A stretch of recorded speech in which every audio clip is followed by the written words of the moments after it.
कान्हा व्याघ्र प्रकल्पात एका वाघिणीसह तिच्या 4 निष्पाप बछड्यांचा मृत्यू झालाय। धक्कादायक बाब म्हणजे ही शिकार कोणत्याही माणसाने नाही तर आपल्या आसपास राहणाऱ्या कुत्र्यांनी पसरवलेल्या एका जीवघेण्या व्हायरसने केली आहे। हा नक्की कोणता व्हायरस आहे आणि कान्हावर हे संकट कसं आलं सांगते, पण त्याआधी कट टू कट शॉर्ट्सला फॉलो करायला विसरू नका।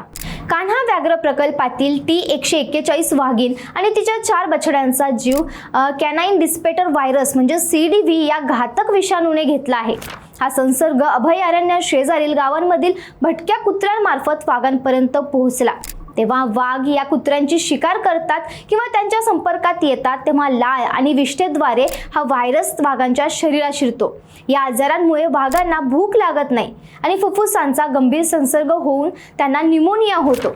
शवविच्छेदन अहवालानुसार या वाघिणीने आणि बछड्यांनी अनेक दिवस काहीच खाल्ले नव्हते। या घटनेनंतर वन विभागात आता रेड अलर्ट वर असून परिसरातील गावांमध्ये 100हून अधिक कुत्र्यांचे लसीकरण पूर्ण करण्यात आले आहेत।